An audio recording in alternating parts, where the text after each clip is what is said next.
Ciao a tutti, benvenuti in questo nuovo video, un video dove vi faccio vedere un prodotto che ho acquistato solo per farvelo conoscere, ma che non userò mai, nonostante sia di ottima qualità, prestazioni e fattura. Perché? Perché io sono moderno in molte cose, cerco di essere smart, insomma sul mio canale trattiamo di tecnologia in generale, lasciando perdere quello che riguarda la mia attività di elettricista, eppure per determinate cose sono un po' all'antica. Oggi avete visto dal titolo che parliamo di una spelafili, una pinza che spela automaticamente i fili, ma io sono affezionato alle forbici, le uso da sempre, da buon elettricista uso le forbici, ma non vuol dire che un buonissimo elettricista non debba utilizzare l'oggetto che vi faccio vedere oggi. Marchio Intercable, come sapete avevo fatto il video della comparativa delle forbici, le mie preferite sono le Intercable F1, Intercable che produce anche questa pinza che si chiama PTS4, non costa tantissimo, io l'ho presa su Amazon, costa sui 32-33 euro,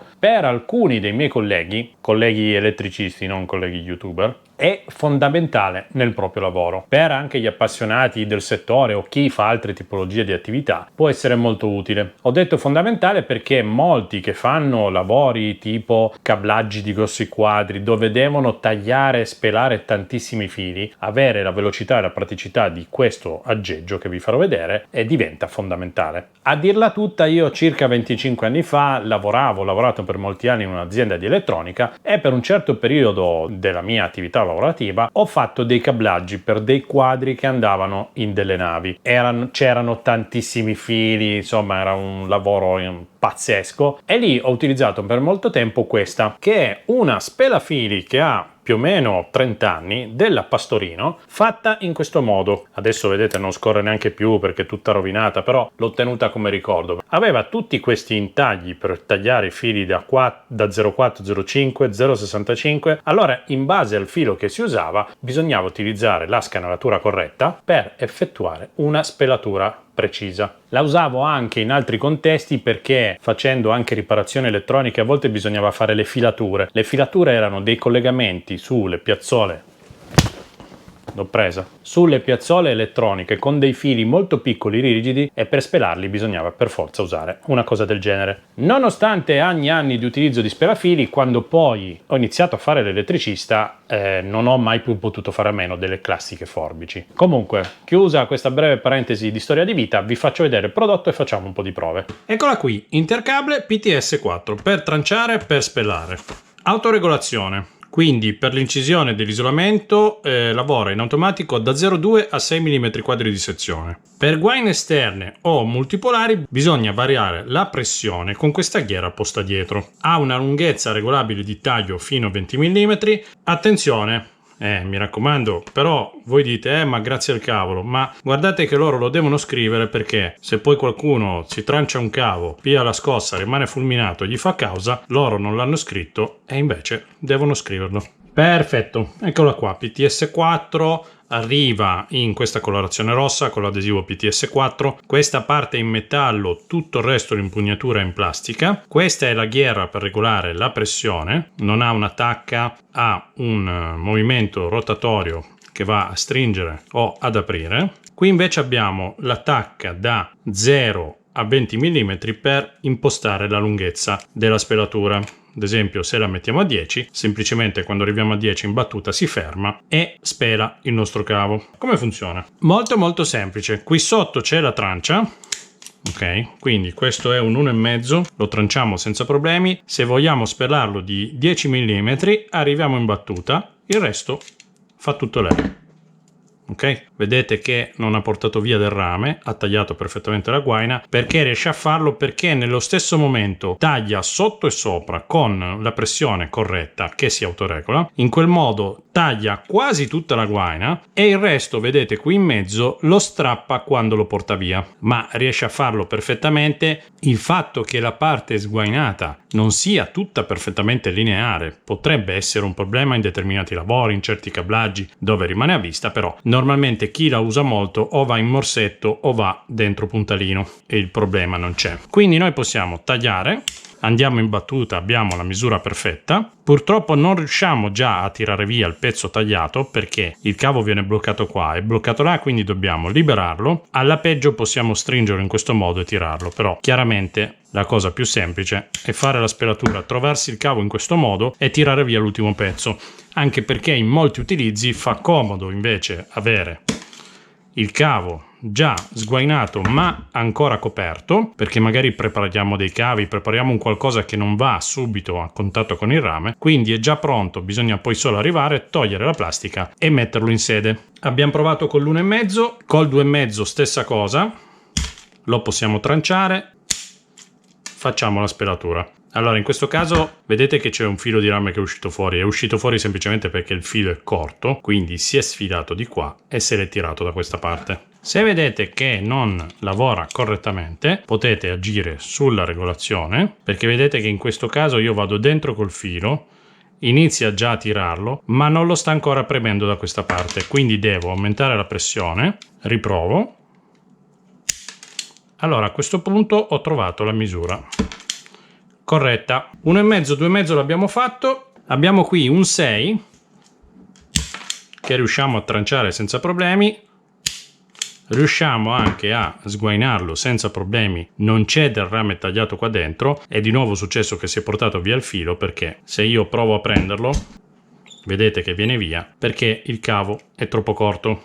1,5, 2,5, siamo arrivati a 6 e con la cordina siamo a posto. Qui abbiamo un 6 di terra questa volta, lo tagliamo senza problemi. Vediamo di sguainarlo un po' più lungo, quindi lo facciamo da 20, la pinza lavora correttamente, sempre il solito motivo, è venuto via del rame e abbiamo lavorato correttamente. Qui abbiamo un 10 mm, in teoria non dovrebbe tagliarlo e neanche sguainarlo.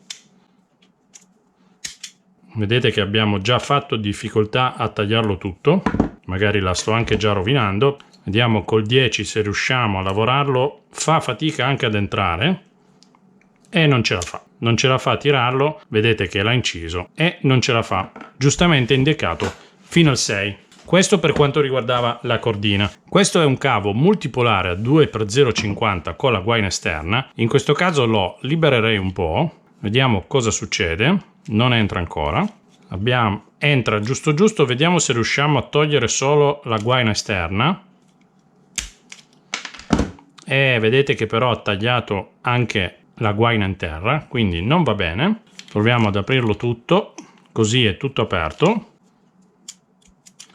In 2 passaggi siamo riusciti un po' meglio, ma l'ha comunque inciso. Questo cosa vuol dire? Vuol dire che in questo caso dobbiamo fare la rimozione del primo isolante a mano o eventualmente con l'attrezzo apposito della Knipex, magari poi ve lo faccio vedere in un altro video. Fatto questo, allora poi riusciamo a spelare i conduttori interni.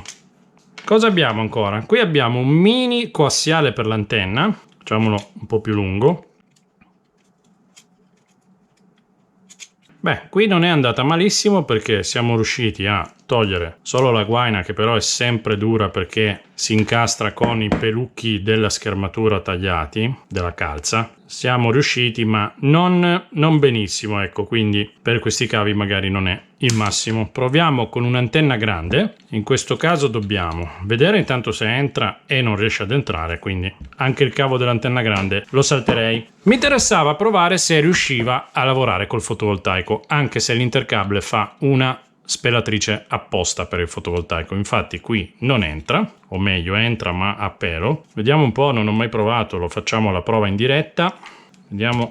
Allora, già il fatto che bisogna inserirlo così è comunque scomodo, fa molta fatica, però in 3 passate lo tira via. Mi ha tolto 2 pelucchi di numero di rame, quindi diciamo che non è il massimo. Finché non arriva eventualmente la pinza apposta per il fotovoltaico, continuerò a farli a mano. Qui abbiamo un 2 fili più schermo per un bus. Vediamo cosa succede. Facciamolo lungo. Ok, questo è andato già meglio, siamo riusciti a conservare tutta la schermatura. Vediamo se riusciamo a prendere i 2 peletti che sono molto piccoli. Proviamo a farli da 10 mm. Sì.